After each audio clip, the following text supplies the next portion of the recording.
Good afternoon, ladies and gentlemen. Thank you very much for joining our webinar for today on IFRS and IAS Marathon.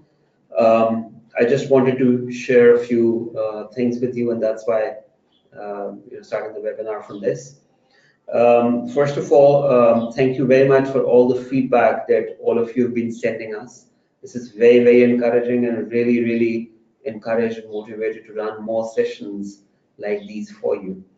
I think it goes without saying that feedback that you people have been sharing with us, it definitely is a source of encouragement, motivation for all of us, not just for ACCA, but for our the members also. Mr. Abu Bakr, he's been, we are regularly conveying your feedback to him, and therefore it's a motivation for all of us. I just wanted to make a few announcements. A lot of you are sending us emails asking about your certificates, asking about your the handouts or the recordings. Let me very clearly explain everything to you. Number one, certificates for all previous sessions have now been issued. They were sent out yesterday to all the members, all the people who had participated live. Please remember, only those individuals who are attending these sessions live are being sent their certificates. Those who watch the recordings, they don't receive the certificates. However, they can claim non-verifiable units for having attended or having watched the recording. Right now, we are using our GoToWebinar channel, which you can access directly by going to www.gotostage.com. It's GOTOSTAGE, gotostage.com. And if you search ACCA or if you search IFRS trainings in there, it'll list all the videos that are available there. However, after every session or while sending out certificates to all of you, we do mention the links where the recordings have been placed, number one. And number two, the shared directories, the online directories where we are putting up all the handouts. So people who are watching the recording, and if they want to access the handouts, they can download it from that particular link. It's on Google Docs, so you can download it from there without having to go through the hassle of contacting someone at ACCA and then us having to email those documents to all of you individually, which becomes quite a bit of hassle. So they've all been uploaded on Google Docs, and the link is being shared with all of you. When we send out the emails with the certificates, it contains the links, so you can access it from there. We did receive some emails that you were unable to open up the recording. The response to that is that the recordings are very much there, they're accessible. However, your browser settings could be such that they may not be allowing that content to be played. So if you could look at your browser settings or try to open up these video recordings in another browser where the settings are different, I mean, that would probably solve the issue.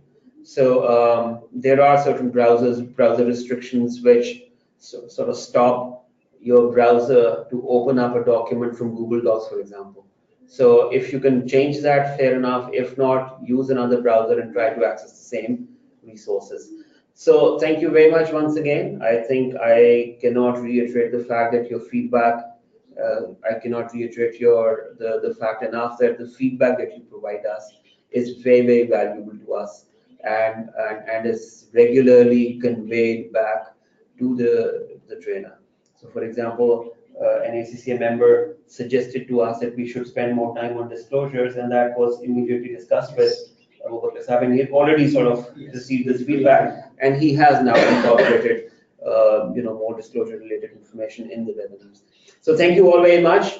I'm sure we are continuing to add value to your professional development, to your ACCA membership. So continue to watch us on this channel. Thank you very much. I'm now handing over to our trainer, Mr. Muhammad Abu Bakr.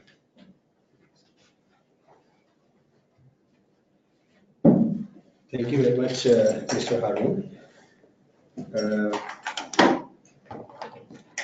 Assalamu alaikum. Good evening, respected members. I would like to thank you at the start of this session for your valuable feedback. And today our topic is IFRS 15. Can you people hear us? Please share your feedback. If you can hear me, please say yes. Okay. People are saying they can hear us. Okay. See, IFRS 15 is a complex standard introducing far more prescriptive requirements than were previously included in the IFRS that it replaces, like International Accounting Standard 18 revenue, International Accounting Standard 11 construction contracts, and a number of interpretation related to those standards. And therefore, it may result in substantial changes to revenue recognition policies for some entities, and it requires the application of significant judgment in some areas. But in other areas, it is relatively prescriptive, allowing little room for judgment. The main specific topics on which more prescriptive requirements have been introduced include the identification of a contract with customer, number one. Number two, the identification of distinct performance obligations and the allocation of the transaction price between those obligations. Then accounting for variable consideration and significant financing component. Recognition of revenue arising from licenses, and presentation and disclosure of revenue from contracts with customer and other balances related to revenue. Other changes include the scope of IFRS 15 has been expanded to cover costs relating to contracts. The recognition of interest revenue and dividend revenue are not within the scope of IFRS 15. These matters are now dealt with under IFRS 9 financial instruments, or for entities that have not yet adopted IFRS 9 IAS 39 financial instruments recognition and measurement. And specifically excluded from the scope of IFRS 15 are the non-monetary exchanges between entities in the same line of business to facilitate sales to customer or potential customers. This scope exclusion is different from the related guidance under ISA 18, which refers to exchange transactions that are not regarded as transactions that generate revenue. These are transactions in which goods or services are exchanged or swapped for goods or services which are of a similar nature and value. So this was a summary of some major changes in the standard. Okay, let's start with the standard.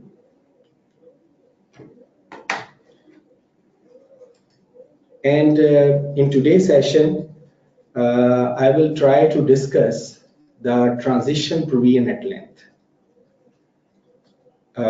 Because this standard is applicable from 1st January 2018, so you need to apply those transition provision, because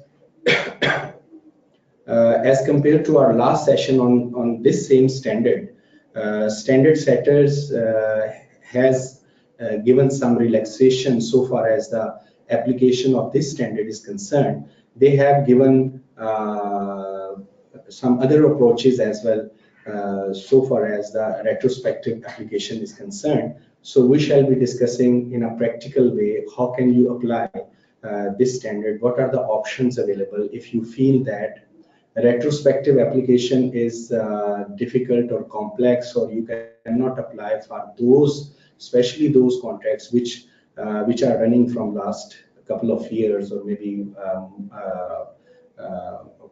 more than like 10 years or something like this, or any contract which started and ended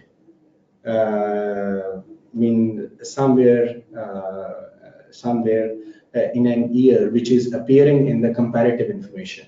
So that's why how can you apply, what are the options available, what are the possible types of contracts which may need to be taken care of, we shall be discussing towards the end of this session. International Financial Reporting Standard. International Financial Reporting Standard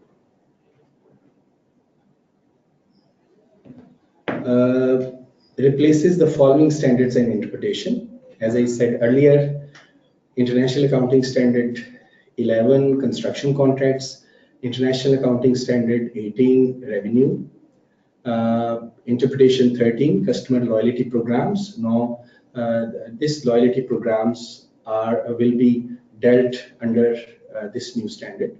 Interpretation 15, agreements for the construction of real estate. Interpretation 18, transfer of assets from customers. And SAC 31, revenue barter transaction involving advertising services. And likewise, IFRS 15 applies to all transactions with customers except leases within the scope of now IFRS 16, insurance contract within the scope of IFRS 4, in fact, financial instrument and other contractual rights, and obligations within the scope of all these standards, like IFRS 9, IFRS 10, IFRS 11, IAS 27, or IAS 28, non-monetary exchanges between entities in the same line of business. See, there are many aspects of these standards, like licenses, royalty programs, and each warranties, each of that requires a lengthy discussion, a detailed discussion before reaching to any conclusion. But what I did for this 3-hour session, I selected most of them, and I will try to cover them practically, so that this session should become a useful session for you people.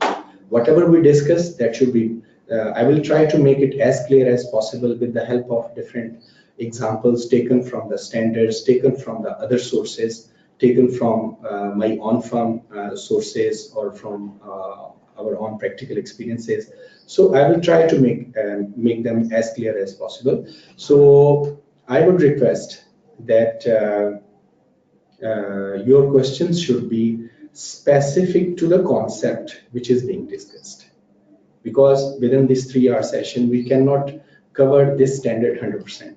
So again, excuse me for not including the disclosures of this standard, because this standard has got extensive disclosure requirements. So if we include that, we cannot discuss. We will have to forego a number of important areas in this standard. So again, another thing is, this will be applicable from this date. Early application is permitted. Okay. Again, I would request members and other professionals who are sitting in group, please be quiet during the session, and they should not start commenting or discussion while session continues. And similarly, please have a notebook and pen ready in case you want to note something, or we may need to make small calculations. Then that notebook and pen will be helpful. And similarly, though it is a small session, I don't see that I don't expect that you will feel I mean, you will become bored. But anyway, in order to avoid laziness or to make sure you remain attentive during the session, so it is better have some toffees or chocolates, of course, of your own, not of your neighbor. Okay. The core principle here is, this is the core principle, in fact. The entity shall recognize revenue when or as the entity satisfies a performance obligation by transferring promised goods or services to customer at an amount that reflects the consideration to which the entity expects to be entitled in exchange for those goods and services. The core principle is, in fact, the satisfaction of the performance obligation and the recognition of that amount which is expected to be received, in fact. These two things are important. So because this is the key principle within the standard, so this will keep coming back within the standard. Fundamentally, you should forget about the old requirements like matching revenue to the cost, and potentially forget about strike lining as a default recognition method for some services. Because in ISA 18 provided recognition guideline for the recognition of services separately and guideline for the recognition of goods separately. But here in this new standard, same guideline will apply to the goods and the services. So there is no separate guideline. Similarly, as I mentioned earlier, a lot of interpretations are now superseded, and all their requirements are being covered by this new standard. Okay, in fact, this is termed as, in fact, 5-step model for the recognition of revenue. Standard has given 5 steps. Like if all steps are, you will be applying all these 5 steps before the recognition of revenue. Step 1, step 2, step 3, step 4, step 5. Step 1 will teach us, is there a contract? If we conclude after applying step number 1, there is no contract, so this means you need not to think about the rest of the steps. You cannot recognize revenue. If step number 1 holds, contract is there, then you will go for the step number 2. Then you will identify within that contract, is there a single performance obligation or multiple performance obligation? If there is a single performance obligation, fine. Step 2 provides us guideline about how can we identify whether the goods or services being supplied under that contract are distinct or not. Then step number 3, determination of the transaction price. If in step number 2 you concluded there is only one performance obligation, so mean step number 3 will become simple. Step number 3 will become simple. All the price will go to that single performance obligation. But if in step number 2 you determine that there are more than one performance obligation, then step number 3 is a little complex. Then you will have to segregate. Then you will have to allocate that transaction price to each of the performance obligations. Then step number 4, I explained step number 3 and 4 at the same time. In fact, I explained step number 3 and 4 at the same time. Step number 3 is simple. I mentioned step number 3, but in fact I was explaining step number 4. Step number 3 is simple. What is the transaction price? That is normally straightforward. Step number 4 is basically the allocation or the division of the total transaction price among the performance obligation which we have identified in step number 2. Then step number 5. Now, once we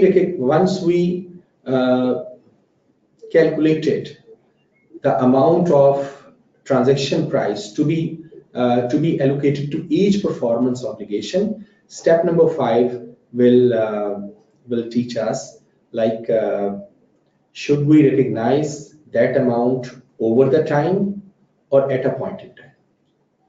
So these are the 5 steps which we will work through in turn. And we will cover additional areas as well. I will try to be as practical as possible. I have a couple of questions as well from some of respected members. So I will try to cover those questions during this session as well.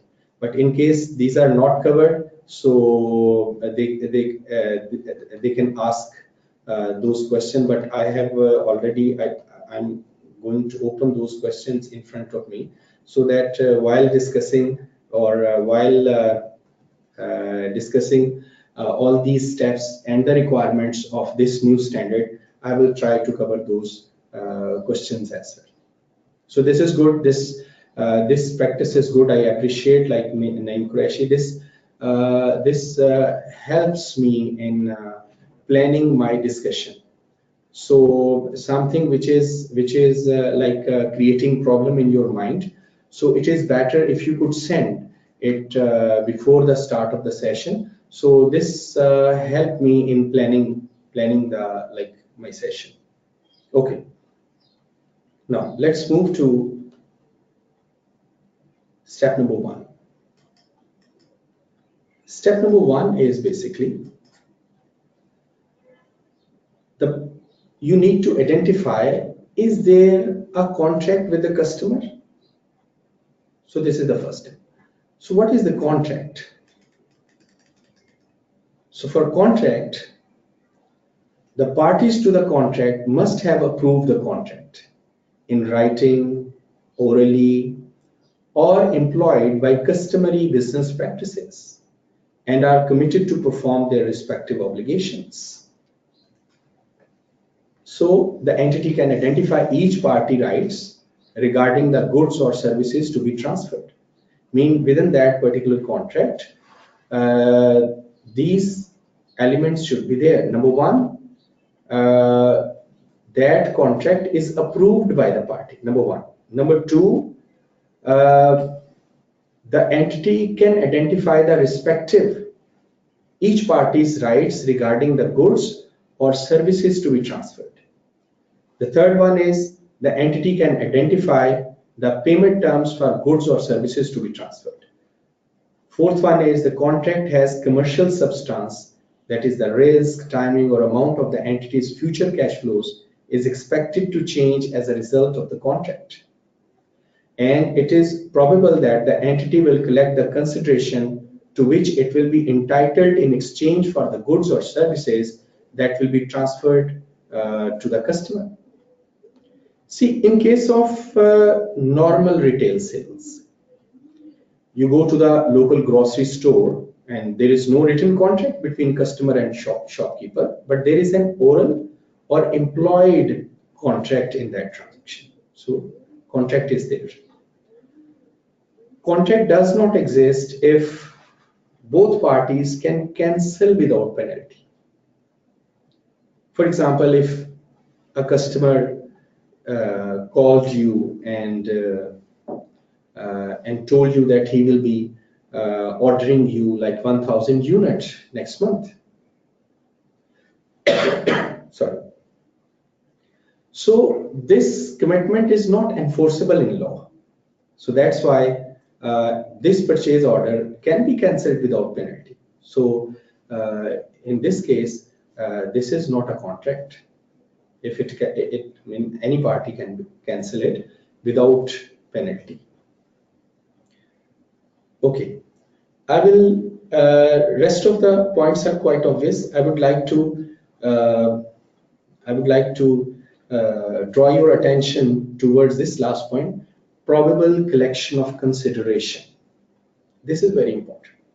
If all other contract terms are there, whatever mentioned on the top, all conditions are being met, but it is not probable at the time, at the date of the contract, that you will collect the money.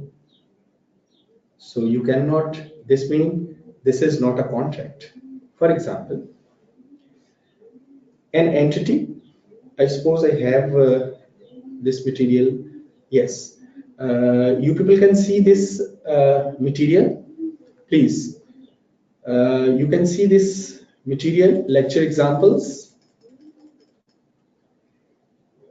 In the meantime, can we take questions? No, after this, after step number 1. Okay. Can you please see this material which is appearing now on the screen?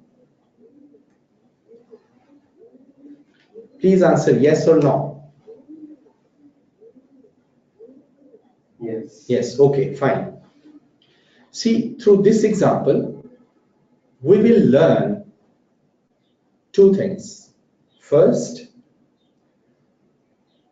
if an organization enters into a contract, but when you look at the overall scenario, position of the customer, circumstances, conditions, you conclude that at the date of the contract that it is not probable that you will receive the money. Standard says don't recognize revenue. You can keep on reassessing, and subsequently you may conclude that okay, now we can see that it is probable that we will receive the money. At that point in time, you can recognize the revenue. This is the principle which we will learn.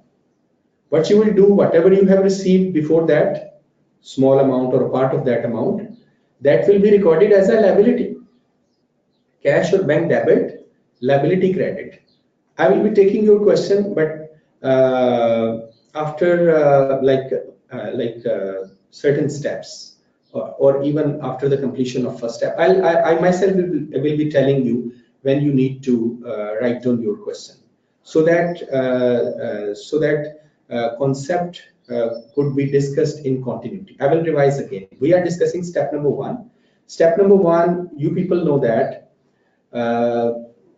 there should be a contract. Only then this step holds. I mean, this step will be there. There should be a contract with the customer. I am discussing and assuming contract is approved by the party. Parties can identify their rights, respective rights. Parties can identify their payment terms, and it has got commercial substance. But it is you determined from the circumstances and from the other information which is available at the date of this contract, that it is not probable that you will receive the money from the customer. Standard says don't recognize it as a revenue. Even if you have received a small amount or part of amount as an advance, but it is probable that you will not collect the money as a whole, so you should not recognize that revenue. Okay, let's see with the help of this example. An entity, a real estate developer, enters into a contract with a customer for the sale of a building for 1 million. The customer intends to open a restaurant in the building. The building is located in an area where new restaurants face high levels of competition, and the customer has little experience in restaurant industry. The customer pays a non-refundable deposit of 50,000 at inception of the contract. Note this, customer has already paid you people 50,000 rupees and enters into a long-term financing agreement with the entity for remaining 95% of the promised consideration.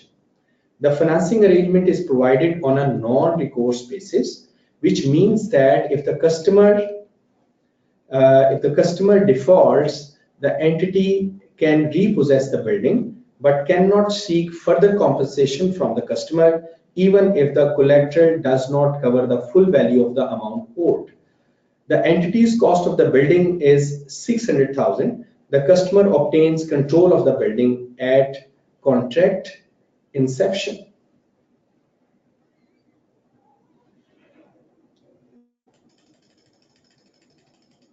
In assessing whether the contract meets the criteria, the entity concludes that the criteria is not met because it is not probable that the entity will collect the consideration to which it is entitled in exchange for the transfer of the building.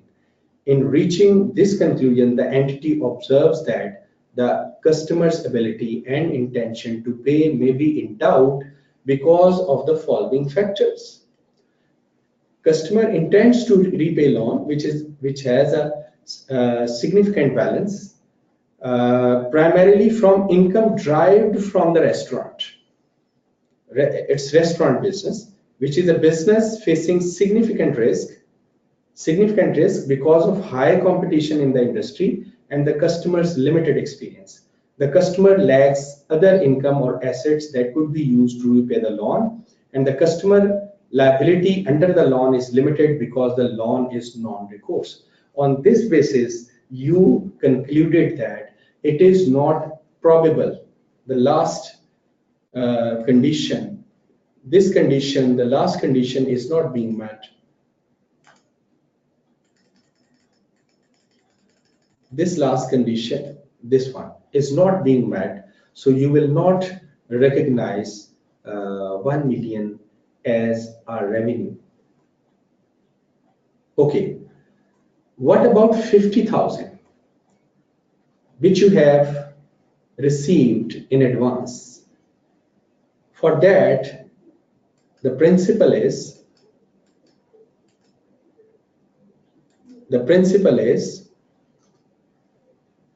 you will only recognize this 50,000 as revenue if any of these two conditions meet. Number one is the entity has no remaining obligation and substantially all of the consideration has been received and is not refundable. In this case, this condition is not being met. This condition is not relevant because the consideration has substantially all the consideration has not been received. Okay, let's see the other condition. Any of these two conditions. If contract has been terminated and the consideration received is non-refundable. Consideration received is non-refundable, but the contract has not been terminated. This means neither one nor two this transaction is not meeting either of these two. So the consideration, this 50,000, will be treated as a liability. Liability credit, cash debit. And even customer keeps on paying money, you will keep on increasing this liability till the time that it is probable that you will receive the consideration. Okay, now we can take a question from members. Yes, if you people have any question related to step number 1, please feel free to ask. And if we already have any question related to step number 1, Mr. Khayyam, please state those questions. One of our member is asking to please differentiate between step number 3 and step number 4. How can we specify? Of course, we shall be discussing inshallah once we have been through step number 3 and 4. So I hope it will be answered, but otherwise you can ask this question again. Is IFRS related to insurance contract as well? Asked by Saeed Rehan. No. This is not related to insurance contracts. Okay, Naveed Ahmad asking with reference to rental contract for property, what would be the treatment of revenue if we know that tenant has run away? Do we still keep on recognizing the revenue, or we shall stop it at the date when tenant had actually ran away? See, when he ran away, so at that time, from that time, it is not probable that you will receive anything. So how can you cannot recognize revenue? Next. But Naveed Ahmad again asking that keeping in mind that tenant has not located actually and handed over the property back. No, Naveed, see, the important thing is all steps and all requirements within each step should be fulfilled before the recognition of revenue. If running away mean like he disappeared without like settling his dues, or he will no longer be your tenant for the coming months. So if you have already recognized the revenue related to the completed months, so that will become the bad debt. And for the future, of course, you cannot recognize the revenue. Maybe I hope it should be clear, or otherwise you can specify your. Does probable mean more than 50%? Yes, probable mean more than 50%. Okay. Can you like on this AC because it is becoming hot? Keep on asking. The amount of 50,000 is non-refundable, but why can't we recognize it as a revenue? Sorry? The amount of 50,000 is non-refundable, but why can't we recognize it as a revenue, Mohammed Junaid? Mohammed Junaid, see, this slide is in front of you. Either one or two should meet before recognizing the revenue. One is irrelevant because we have not received substantially all the consideration. And for two, there are two conditions. Consideration received is non-refundable. This is correct. This holds. But contract has not been terminated. So that's why you cannot recognize this 50,000 as a revenue. In two, there are further two conditions. So both conditions should hold before the recognition of the revenue. So this slide is important for you people. I mean, like in while deciding should you recognize a part payment as a liability or as revenue. So this slide will help you in making that decision. Adil Nasir, if example number 1 is in the scope of IFRS 16 or not? Example number 1 is in the scope of IFRS 16 or not?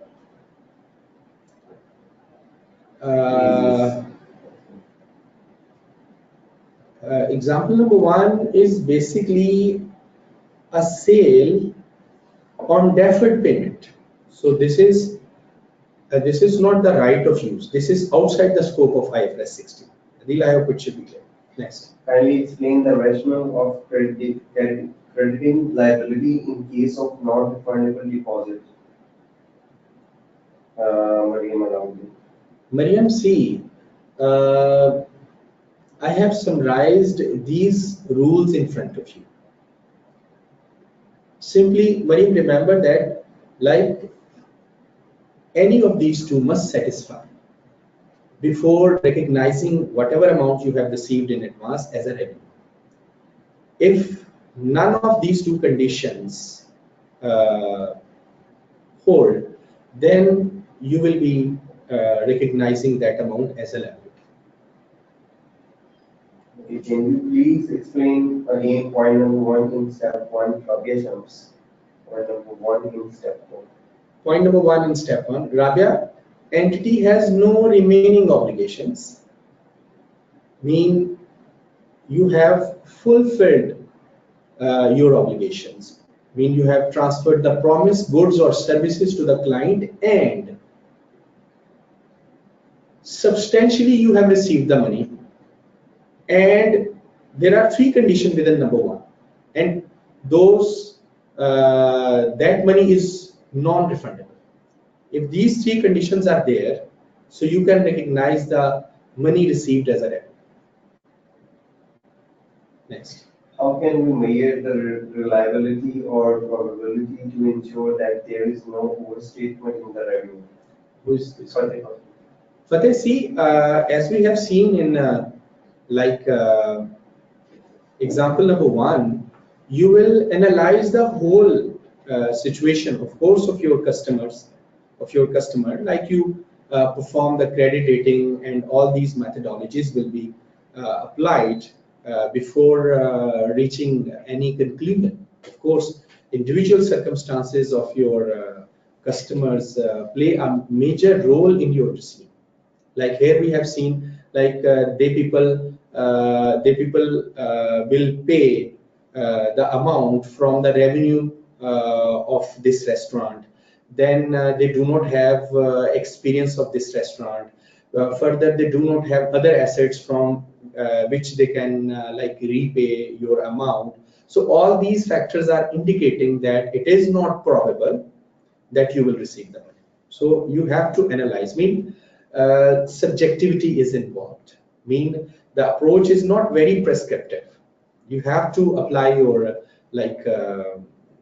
mind and analyze the situation, mean new standards require an accountant to be a little extrovert, to be out of his books and analyze the situation. Next.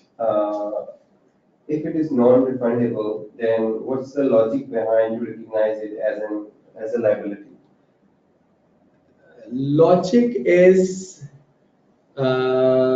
we have to wait till the contract is terminated, because there are chances like if contract is not terminated, mean we are in fact deferring it, like in prudent concept, like you do not recognize your revenue until you are very sure about that, you have a reasonable certainty, it is probable.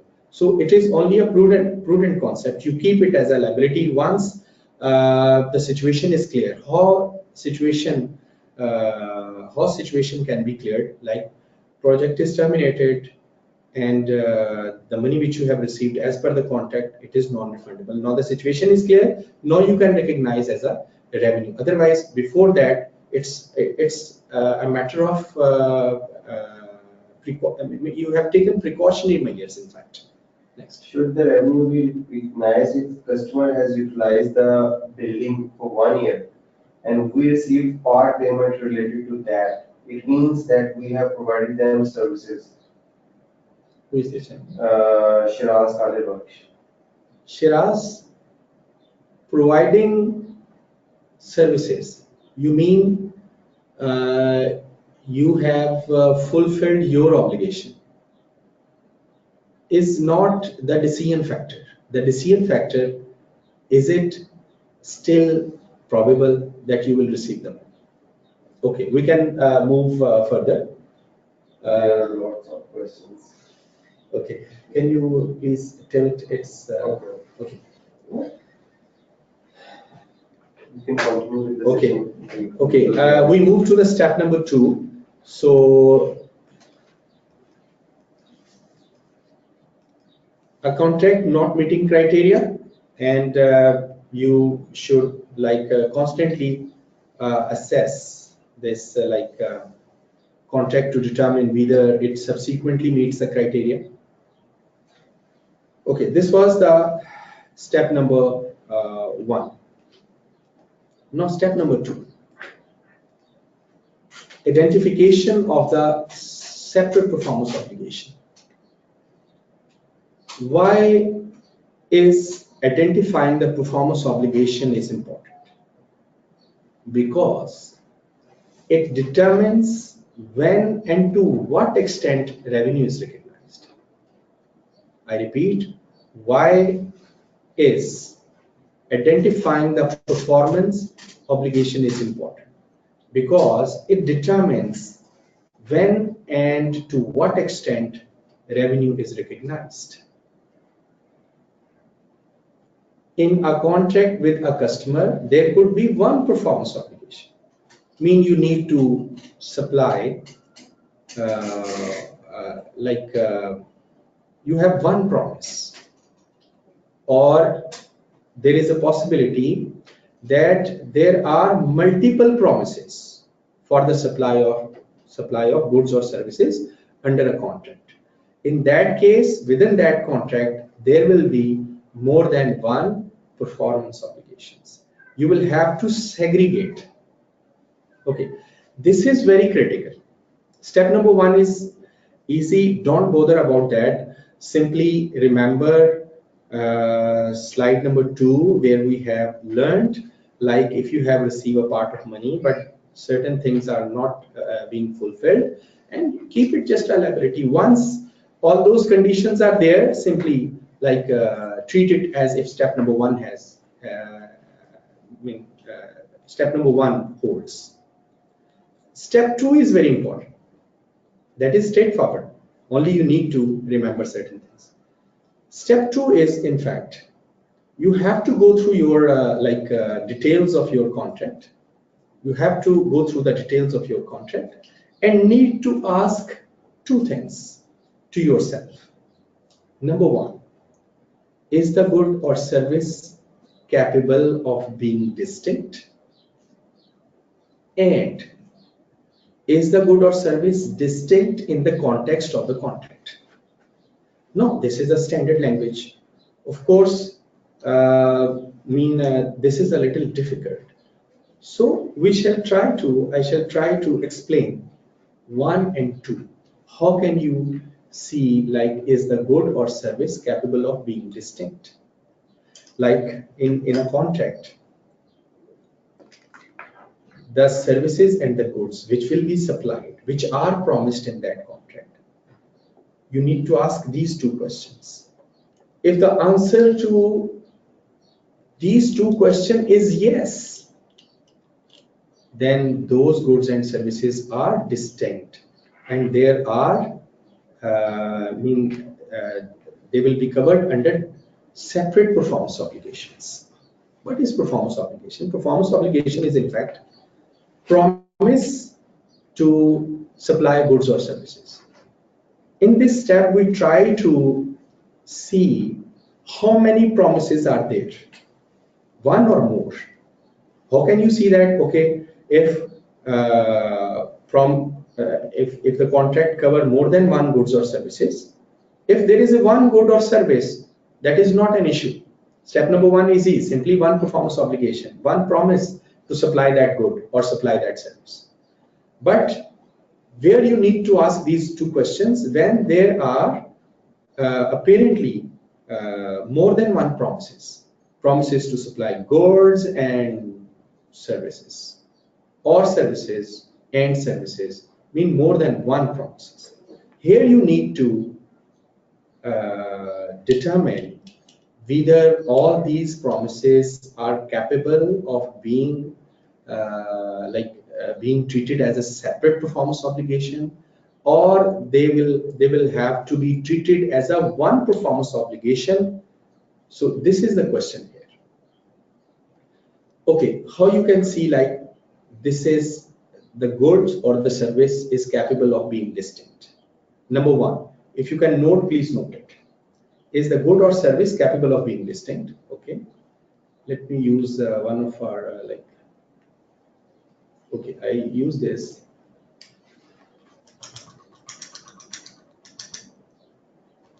Can you please? It's coming directly for this, please. Thank you very much.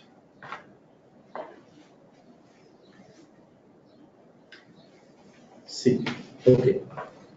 So number one question. Is the good or service is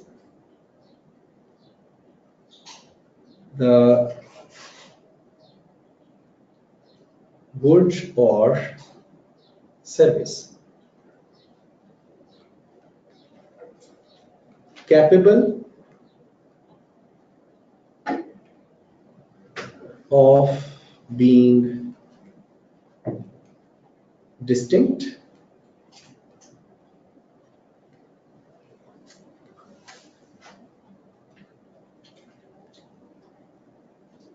If they are distinct, this means this condition fulfills.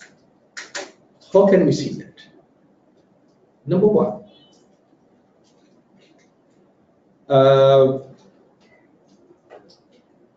does the entity regularly sell that good or service separately? Normally, I should not say normally, I should say, can we buy that? Oh, where should be hit? Skip. Skip.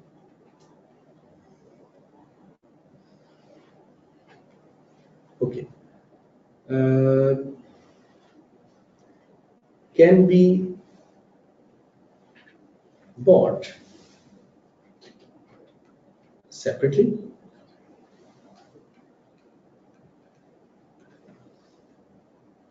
If that service or good can be bought separately.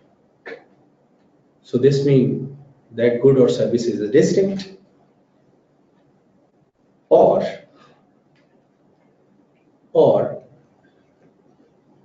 if this holds, this means this condition is yes, or can function independently. This is in case of like good, can function independently. If that can function independently from other service or good, so this means this is again distinct. This is again distinct. Or you can see that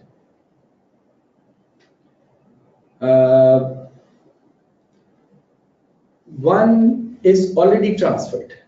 One good, okay, this is difficult, leave it, but these two will be helpful. I'll be explaining it, the third one, with the help of like examples, otherwise we will stuck on that. Simply, if that good or service can be bought separately, or the supplier regularly or time to time sell that good or service separately, so this means that is distinct. That is a distinct good or service, or mean that is that service or good is not dependent on the other good or service mentioned, promised in the contract. Again, that good or service is distinct. Mean answer to this question is yes. Okay, now come to the second question. The second question is, as I mentioned earlier, answer to both questions should be yes. Only then that item will be distinct. Okay, is the good, number two is the good or service distinct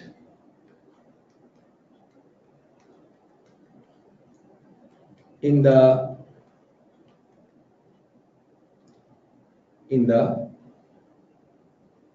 context of the contract.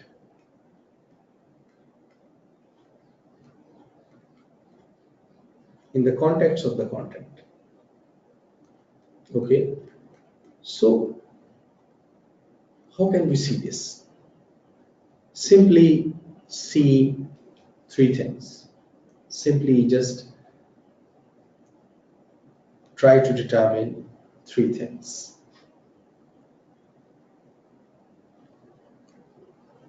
Like Number one, does this require significant integration?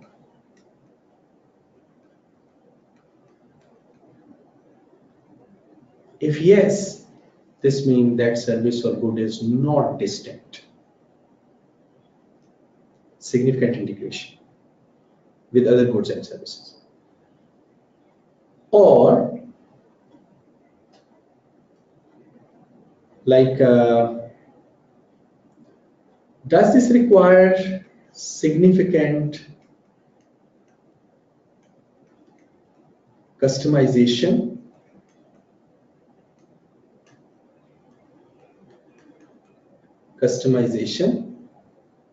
or like modification, one and the same thing? Modification, again, if yes, this means again this product is not distinct. Or highly interdependent, highly interrelated or interdependent.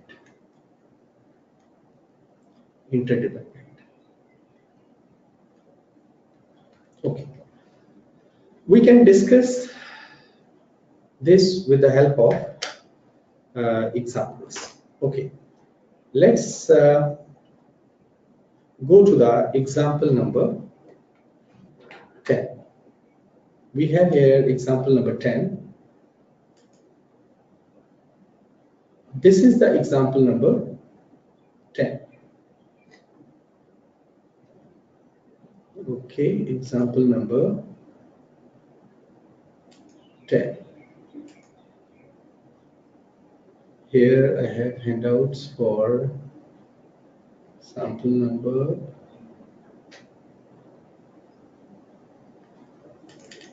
10.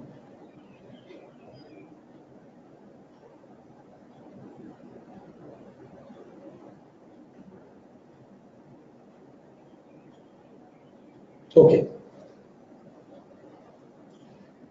In this case, an entity, a contractor, enters into a contract to build a hospital for a customer.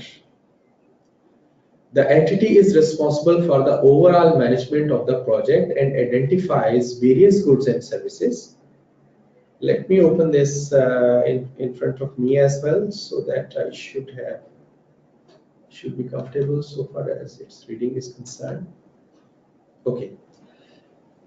Overall management of the project and identifies various goods and services to be provided, including engineering, site clearance, foundation, procurement, construction of the structure, piping and wiring, installation of the equipment, and finishing. The promised goods and services are capable of being distinct. That is, the customer can benefit from the goods and the services either on their own or together with other readily available resources. Like if you look at it here, engineering,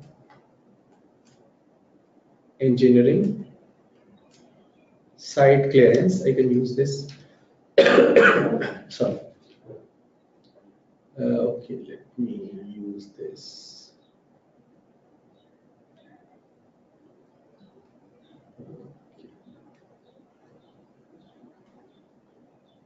See, engineering, site clearance, foundation, procurement, construction,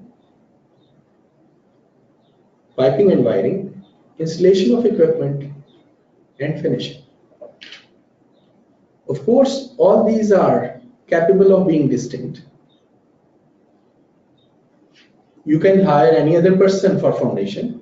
You can hire another person for procurement. Even you can ask this same organization to price it separately.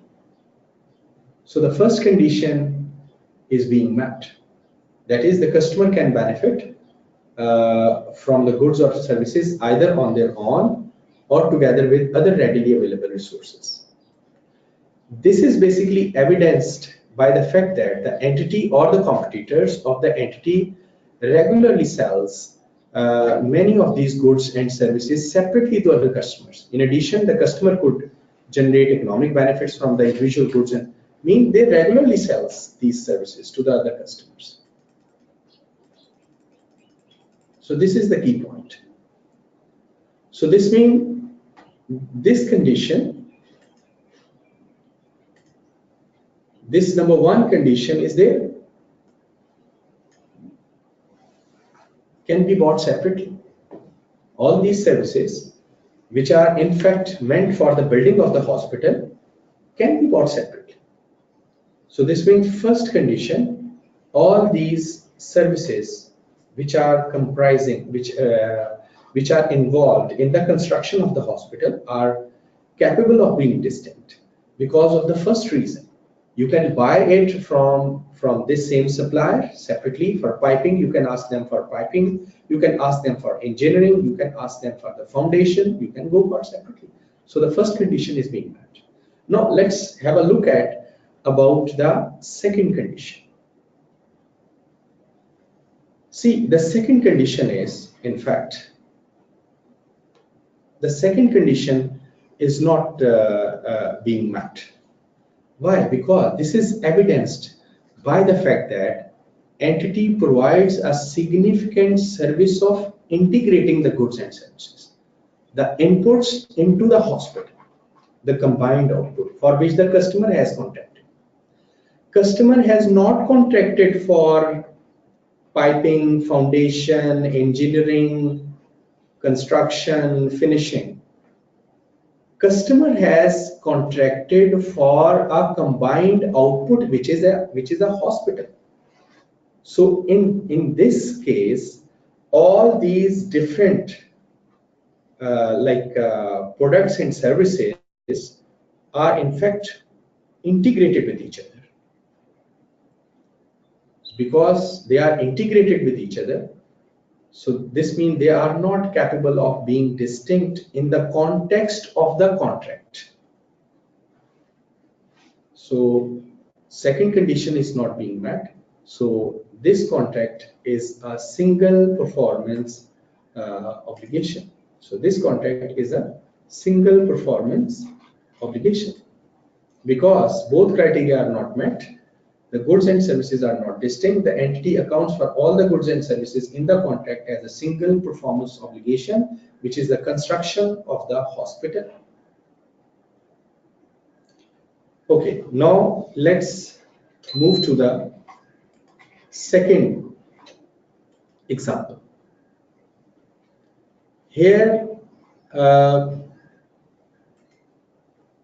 yes, second example.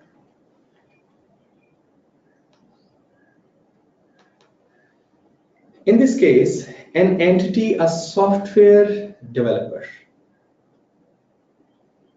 enters into a contract with a customer to transfer a software license, perform an installation service, and provide unspecified software updates and technical support online and telephone for a 2-year period. The entity sells the license, installation service, and technical support separately.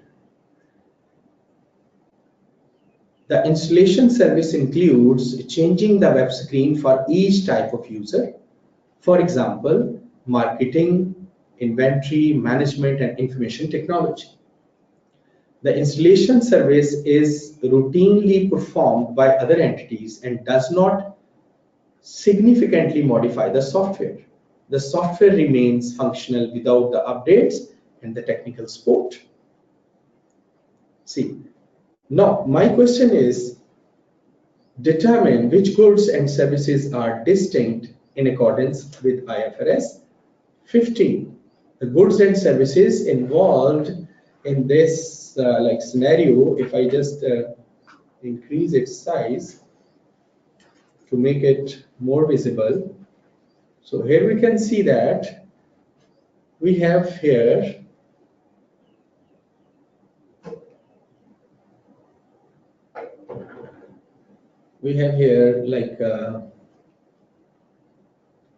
software license,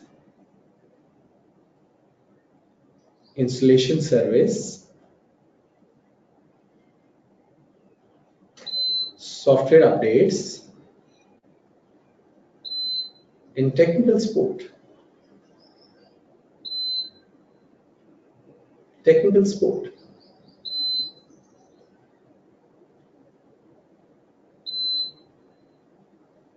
Software lessons.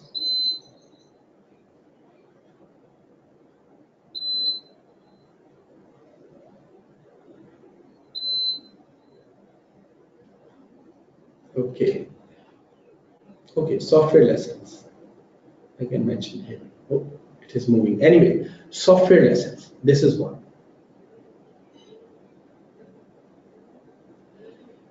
So there are four things, four services which we can see from here. Now the question is, which one of them capable of being distinct? So try to answer this, then we shall be discussing. Take 1 minute and try to answer this.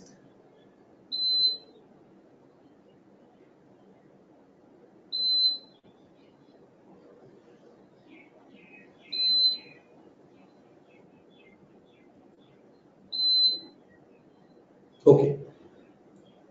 I hope you have made you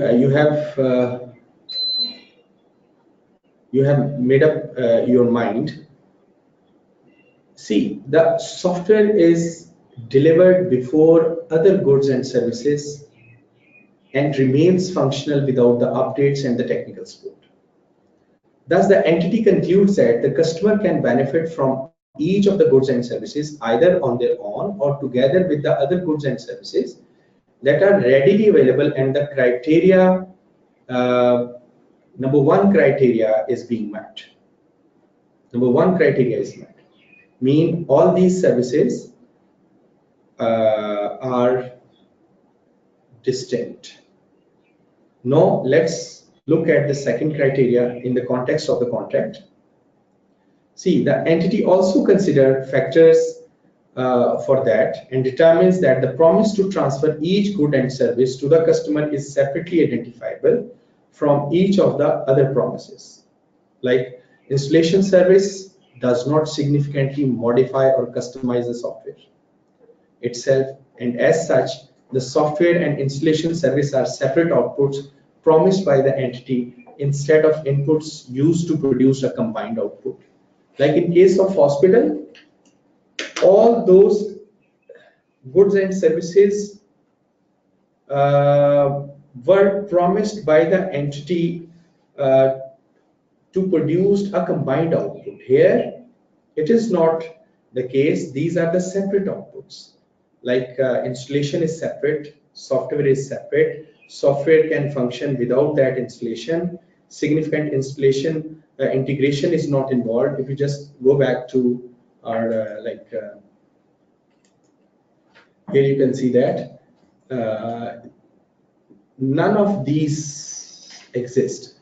No need of significant integration, no need of significant customization, and service is installation is not dependent on software. Promise of delivery of software is independent.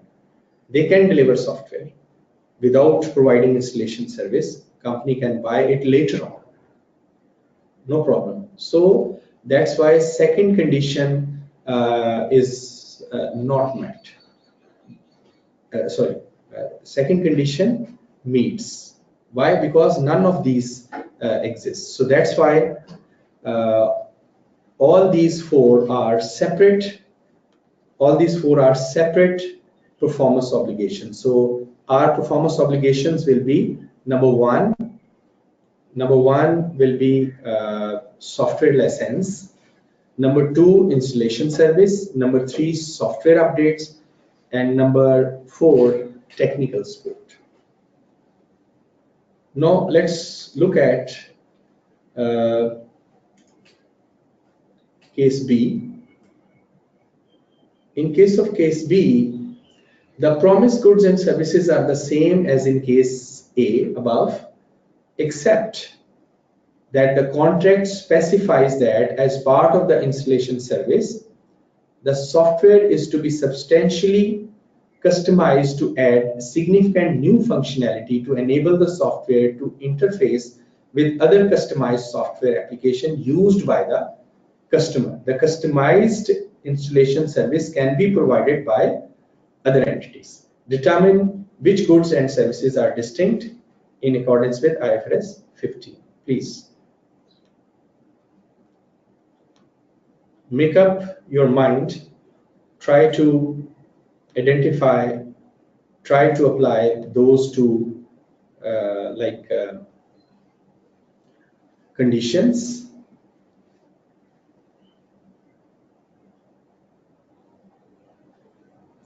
Normally, first condition will not be a problem.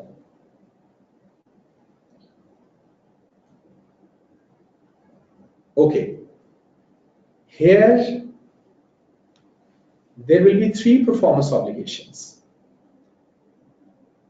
Customized installation, number 1, customized installation, which includes software license.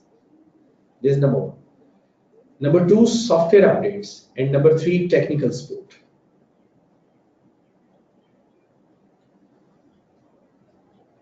Okay.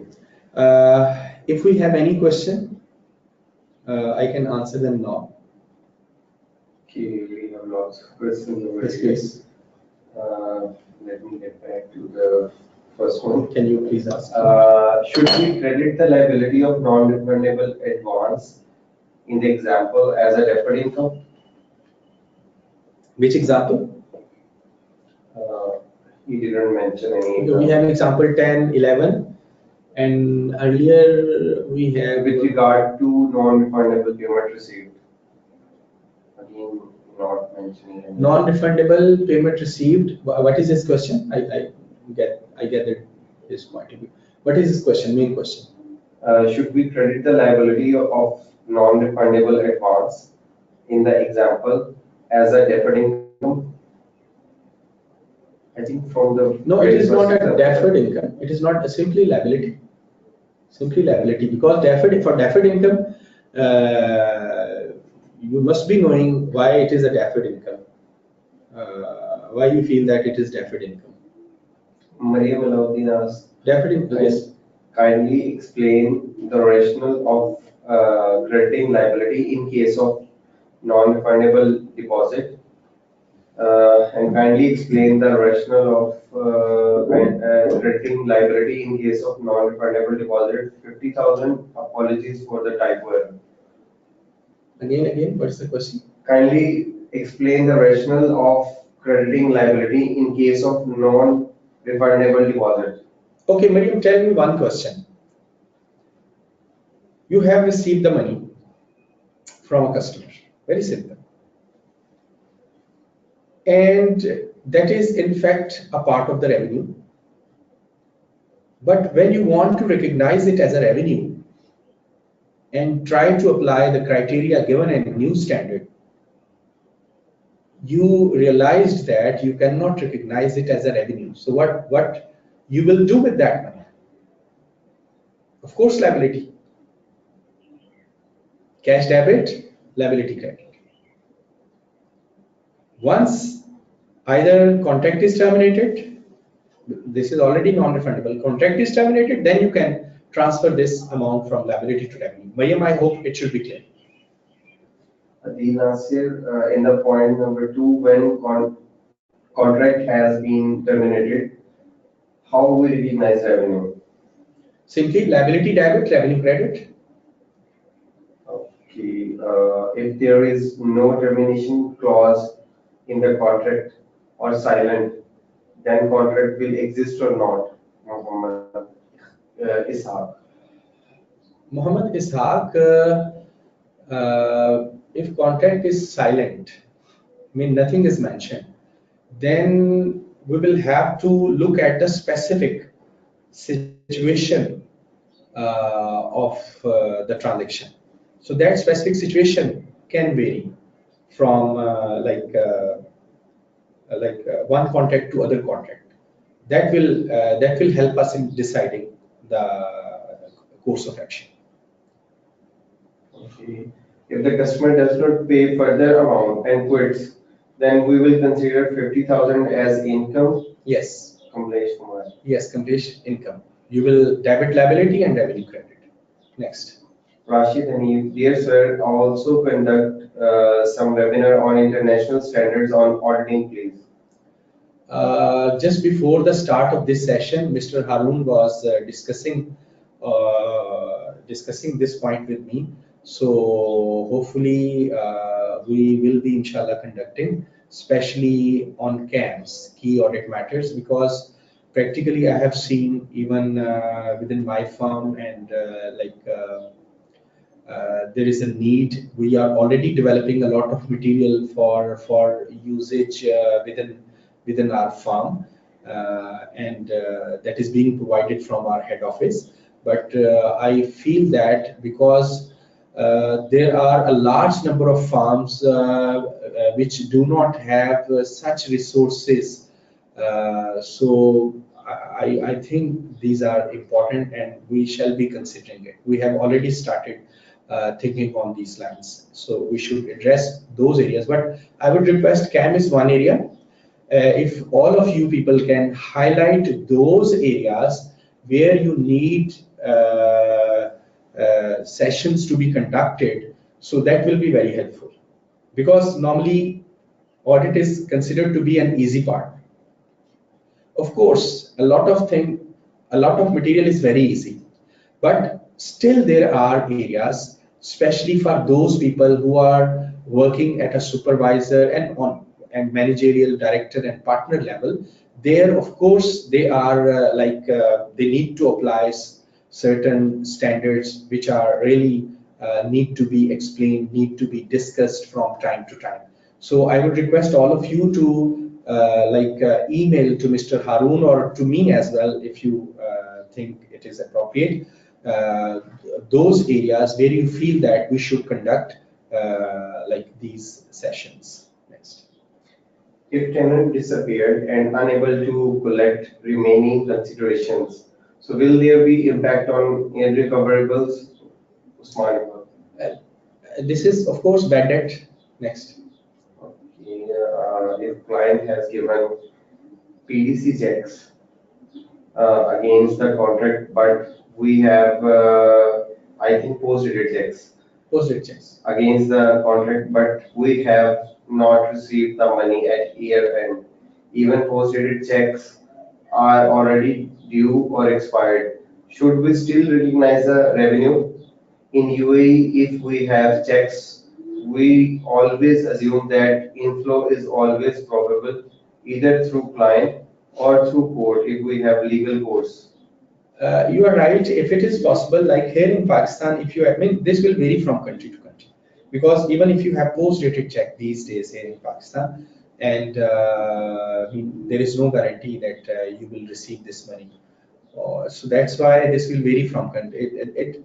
It is a question of basically law enforcement.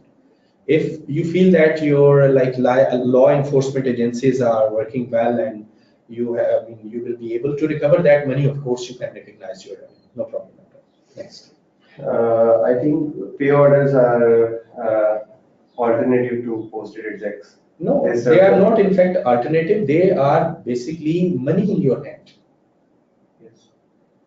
Actually, here previously, I mean, this was being enforced very strictly, but recently, from a couple of years, government is lenient and law enforcing agencies are a little lenient. But practically, we have found. I'm not commenting on any particular government, but practically, we have found that like these post-dated checks are not very helpful here in Pakistan. So you cannot recognize revenue here in Pakistan.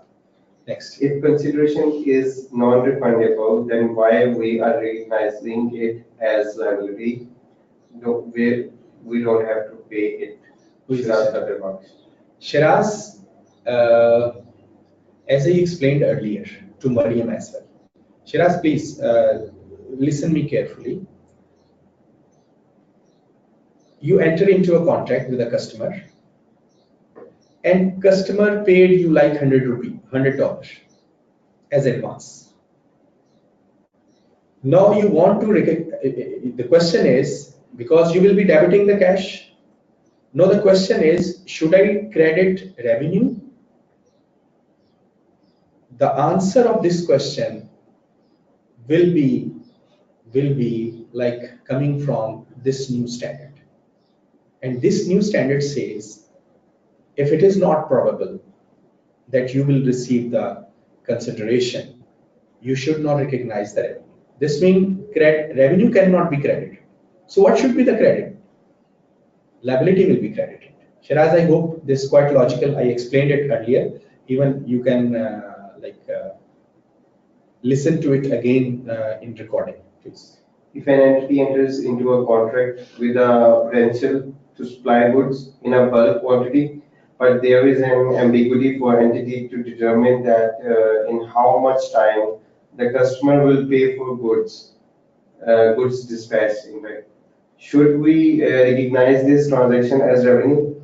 Who is this gentleman? Burhanuddin. Burhanuddin, we shall be recognizing it, but the question will arise, how can we determine the transaction price effect? That will be recognized as a revenue. That will be addressed in step number 3. Next. Can you please explain in slide number 12, if contract criteria is not met in the first place, how can contract be terminated in condition 2 when no contract existed in first place? Hifsa, can you repeat his question, what she said? Okay, can you please explain in slide number 12? Yes. If contract criteria is not met in the first place, how can contract be terminated in condition 2? Okay. When no contract existed in first place? See, when you enter into a contract will be there in the meaning of the contract. Now the question is, does this contract fulfill the criteria to be identified as a contract under this new standard? This is the issue. Contract will be there. The question is, can we treat it as a contract with the customer under new standard? If all conditions are not there, you cannot treat it as a contract under this new standard. But contract is there. If it is terminated, whatever amount you have received, you will recognize it as revenue. I hope it is clear, because contract means between two parties. There are certain things written down, there are certain clauses there. Now, does this contract qualify to be treated as a contract under this new standard? This is another consideration. I hope it should be clear. This is a very technical small point. I hope it should be clear. At the inception of the contract, the performance obligation on the side of the supplier is fulfilled as the possession of the building is transferred to the customer. Yes. Then why we did not recognize the non-refundable advance payment as a revenue, assuming step 1 is completely met? If step 1 is completely met, this means step 1 involves, if we just look at this slide, step 1 involves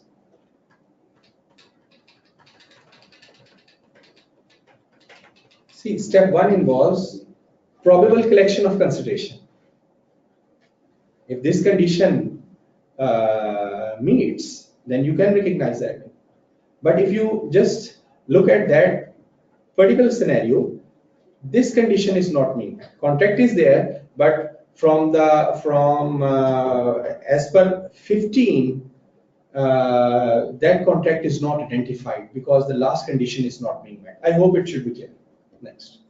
If the company sells scratch card to distributors who eventually sell it to the customers, but not sure when the sale will be made, when we should recognize revenue? See, that amount will be recognized as a deferred revenue. And so far as the credit cards, scratch cards, I suppose these scratch cards related to the mobile services. So whenever they use the mobile services, because the intelligence network of any mobile company provides them the data about the usage of those scratch cards at the end of each reporting period or whenever they require. So based on that usage, you can transfer the amount from deferred revenue to the revenue based on that report. Next. In the case of export sales, how can both parties approve the contract in written due to the distance? No. Approximately, See, in export, it is not like, distance is not an issue these days. You can send your contract, you can do your contract by digital signature. All these services are available. Even in the third world countries. In 2016, I made a contract with IASB. You people, some of you may remember that. I authored a big book on application IFRS application guide. I made a contract with ISB, and both parties signed that contract electronically. So all these things are there. This is not the question. Yes. say for example, we have a consideration of $1 million.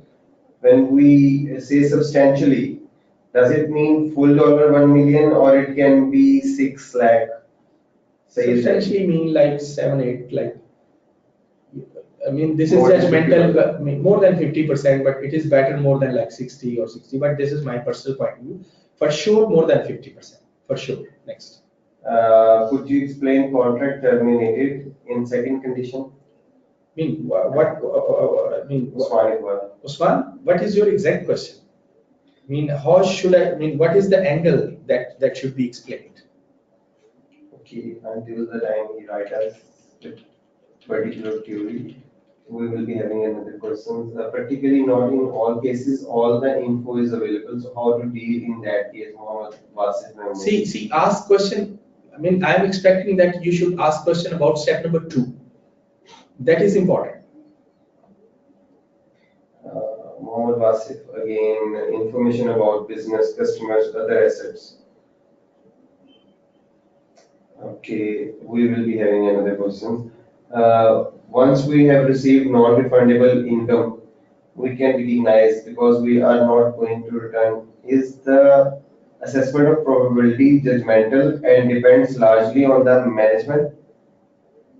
Judgmental, of course, judgmental. Okay, when you read the question, please raise your voice. All 4 of them are distinct. Yes, the goods and services are distinct. Okay, installation. Please elaborate more on the criteria of customer benefits, either their own or with other readily available goods or services. Who is this? Azizur Rahman. Azizur Rahman sees. This is being used for this question. We don't have any name with this person because some move people can to the also attend offline. Okay. See, benefit mean like you have a software, you can use it, and it is not like you can have separately installation services. You can benefit from it without obtaining this installation service from that particular supplier, or you can have it and subsequently you can go for the installation service and can benefit from this software. Next.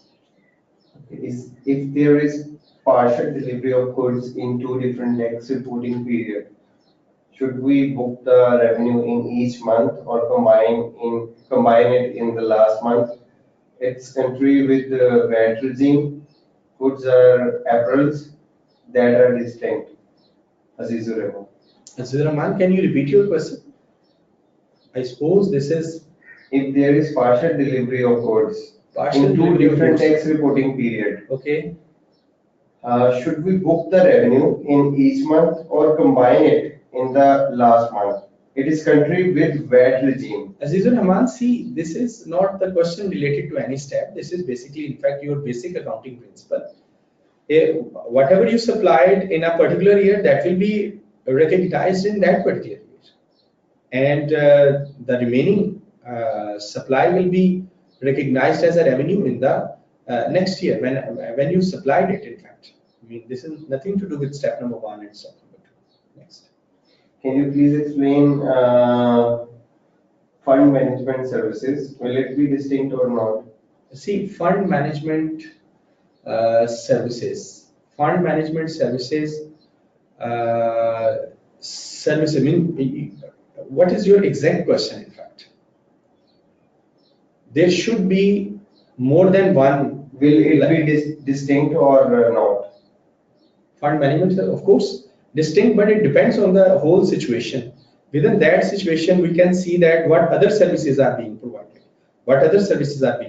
and then applying this criteria. So then we can decide whether all these services will be taken as one or these are distinct. I mean, from this one line, I cannot answer this question.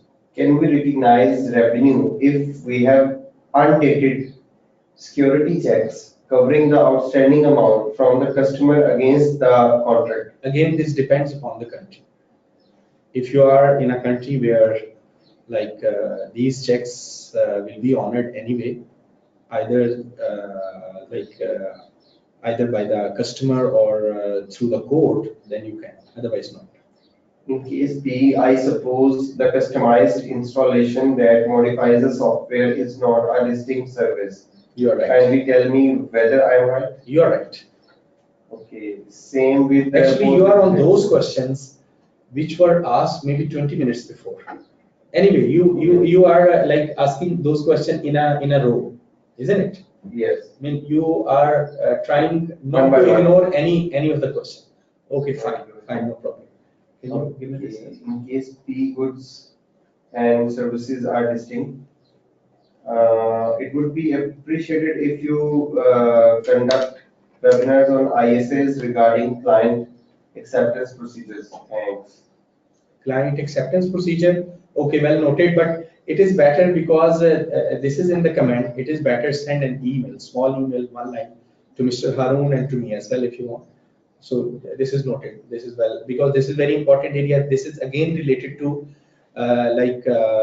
your senior people because they are there to decide should they accept that client or not, and there are multiple requirements like ISAs, law, and many other requirements. Next. Will examples be shared or not? Zohar? Definitely, Zohar, definitely along with their answers, they will be shared. Okay. Okay. What about one of projects, Zishan? One of project Zishan, that will be a one performance obligation. Simple. Next. When contract will be seen terminated in condition 2 for advance recognized revenue? When contract will be seen terminated in condition 2? As per the contract will dictate when the contract will be terminated. Actually, he is confused, I think, about advance recognized income. When we are already recognizing income, then contract. How can contract be seen as terminated in condition 2? No, he need to clarify his question. Next. Okay, what is the definition of distinct goods or services? Tehmeena after. Tehmeena, definition, we are talking about the application, in fact. If the answer to these questions is yes, then those goods and services are distinct. Or if you want to go into further detail, then if the customer can benefit from the goods or service either on its own or together with other resources that are readily available to the customer. So this means that good or service is distinct. And if there is no significant integration, no significant customization, modification, no interdependence on other good, then that good is distinct. Tahmina, I suppose it is clear. Next. No more questions. Okay. Okay, we can move further. We have here warranties. Warranties are very important. Like here, normally we need to remember about warranties related to the step number 2, that customer has the option to buy them separately from the product to which it relates. Then that warranty is a separate performance obligation. Like you buy a machine and there is a warranty attached to it. If you can separately buy it if you want, and if you don't want, you can leave it, then this warranty will be treated as a separate performance obligation. Good, that machine is one performance obligation. This warranty is another performance obligation. Second, a warranty which provides a service in addition to the assurance that the product complies with the agreed upon specifications. Again, this warranty will be treated as a separate performance obligation. Other than these two types, any warranty will be treated under International Accounting Standard 37. Okay. Let me explain with the help of an example, because this is important point. This is applicable to most of you, because most of you, maybe a lot of people working in an organization which is providing warranties on their items. So this is very important point. Sorry. See, number one, like you bought a machine plus its warranty for 5 years, say. Or you have the option to buy the machine on, and later on you can go for the warranty. So in this case, where warranties can be bought separately, so here what will be its effect? Here, transaction price, the amount which you have paid for one above, will be divided into machine number one, machine A and B. Warranty mean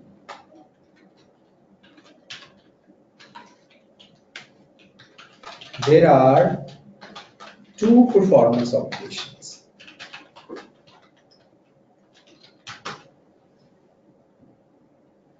Mean if you have received like if you have paid like if you have received like 1 million, so you will segregate this 1 million, how much relate to the warranty and how much relate to that machine. Warranty revenue related to warranty will be recognized separately, and for machine separately. If this is not the case, you have received 1 million. In fact, if this is not the case, then like warranty cannot be taken out separately because it is required by law. So why people should go for a separate warranty? Because it is already being covered by the law. So then 1 million, then there will be a one performance obligation, that is machine. and the whole amount of 1 million will be allocated to the machine. So far as the warranty part is concerned, you will be applying International Accounting Standard 37. You will be applying International Accounting Standard 37. Okay. Let's look at the example.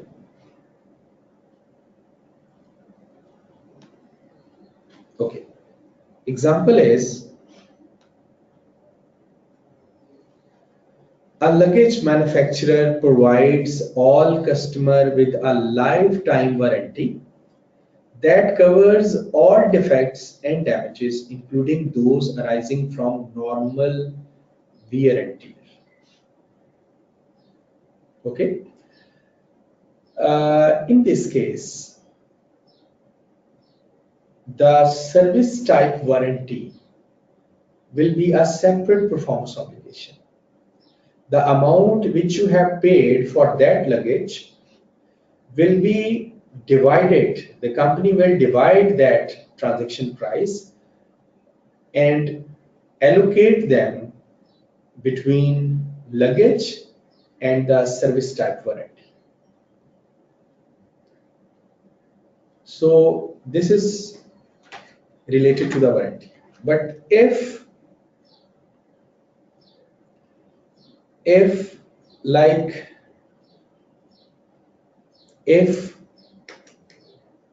warranty is not a performance obligation, why? Because company is required by law to provide to cover whatever damages subsequently happen to that good to the customer. This is the legal right of the customer.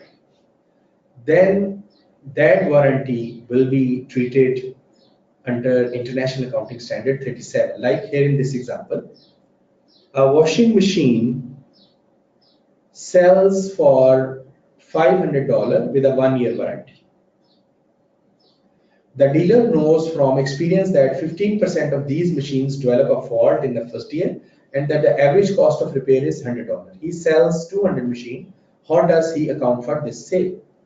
He will recognize revenue of 100,000. Mean all amount will go to the washing machine because here is one performance obligation. The associated provision will be recognized under International Accounting Standard 37. Okay, because a separate warranty is not being provided. So this is all about warranties.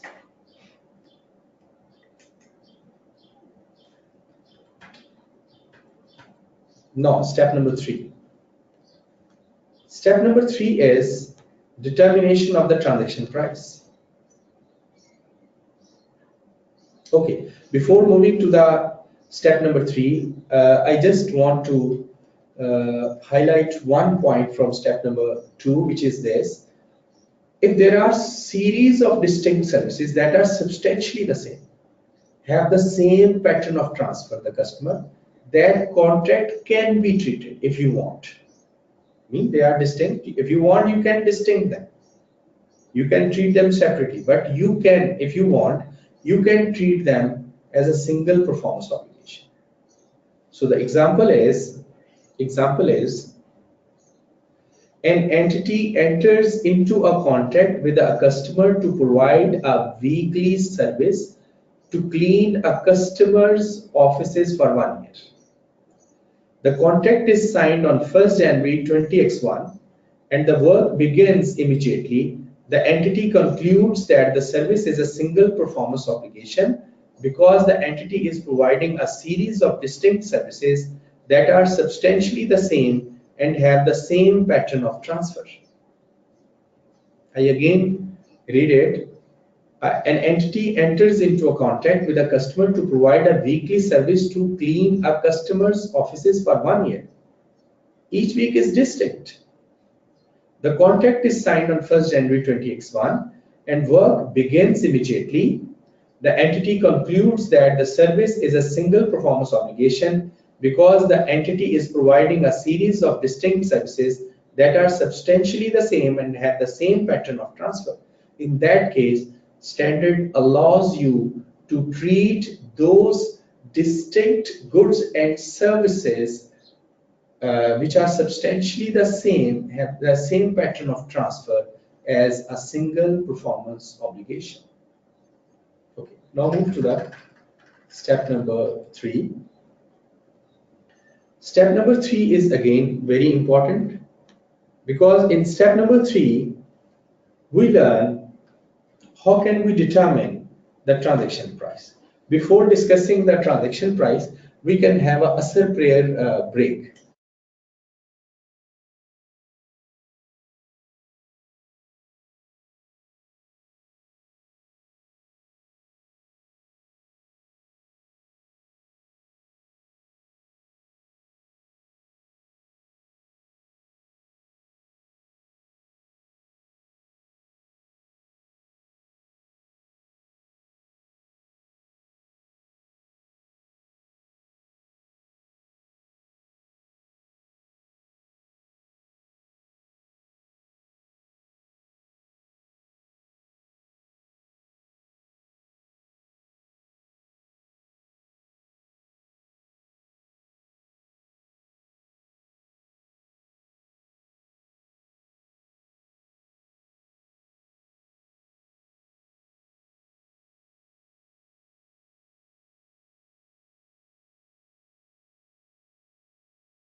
Okay, ji, welcome back. Determine the transaction price. Here, this area is important. I mean, the amount of the consideration that an entity expects to be entitled to, and that could be different from your amount given on your invoice, and excludes amounts collected on behalf of a third party, for example, government taxes. That is, I mean, an obvious point, like sale tax is not an income, in fact, or VAT is not an income. You are just collecting, like $100 is your invoice value, and you charge like $5 VAT. So 104 is the cash, but in fact, $5 is not your income. Your income is $100. That is quite obvious. That is, in fact, you are collecting that $5 on behalf of the government. Okay, so in transaction price, we might include variable or contingent consideration, estimated as either the expected value or the most likely amount, to the extent that it is highly probable that a subsequent change in the estimated variable consideration will not result in a significant revenue reversal. I mean, you can only recognize variable or contingent consideration if this condition holds, that there are more than 50% chances that significant reversal will not take place. Small reversal, no problem, but significant reversal would not take place.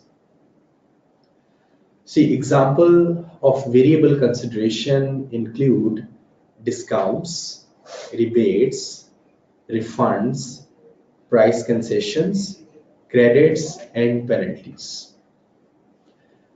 Depending on which method better predicts the amount to which it will be entitled, measure variable consideration by using either the expected value or the most likely amount. When you will, most likely amount will be used when there is only two possible outcomes. So you can use the most likely outcome. For example, an entity either achieve a performance bonus or notes or not. So in this example, there are two possible outcomes. So you can use the most likely outcome, the most likely amount. Expected value is basically the sum of the probability weighted amounts in a range of possible consideration amounts. Maybe an appropriate estimate of the amount of variable consideration for a large number of contracts with similar characteristics. Okay, let's discuss penalties with the help of example. Example we have here, example number 3, I suppose.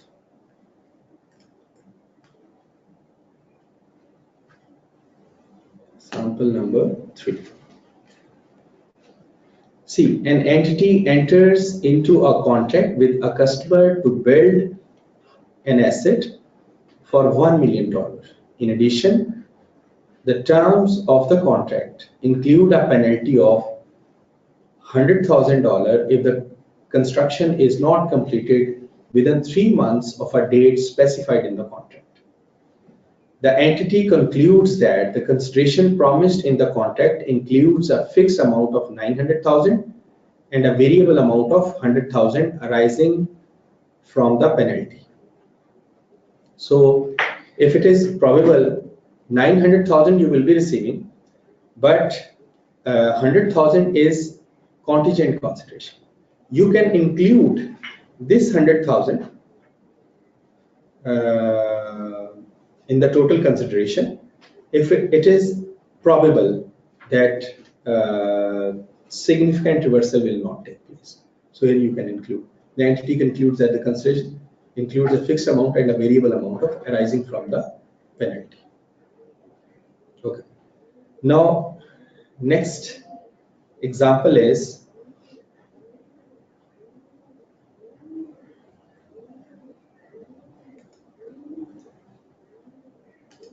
this was the example of variable or contingent consideration. Then there could be non-cash consideration. In case of non-cash consideration, you will be including that non-cash consideration in the transaction price. For example, an entity enters into a contract with a customer to provide a weekly service to clean offices for 1 year. This is the same example we started earlier, but I stopped where where I do not need the information further to explain the concept at that point in time. But now I'll be reading it in full. An entity enters into a contract with a customer to provide a weekly service to clean offices for 1 year. The contract is signed on 1st January 2021 and work begins immediately. In exchange for the service, the customer promises 100 shares of its common stock per week of service, a total of 5,200 shares. For the contract, the terms in the contract require that the shares must be paid upon the successful completion of each week of service. The entity measures its progress towards complete satisfaction of the performance obligation as each week of service is complete. To determine the transaction price, in this case, mean the amount of revenue to be recognized, the entity measures the fair value of the 100 shares that are received upon completion of each weekly service.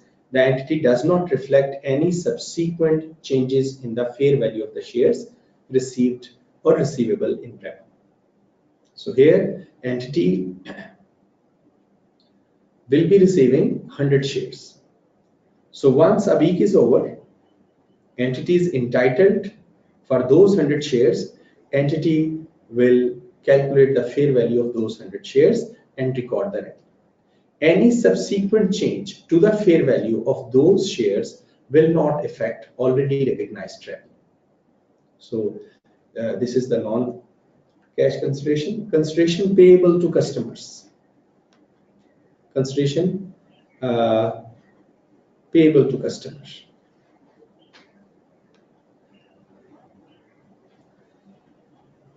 Example 5 related to this, that will also be this will be deducted. This will be deducted from the revenue amount. Okay, we understand it with the help of example 5. So here is an example 5.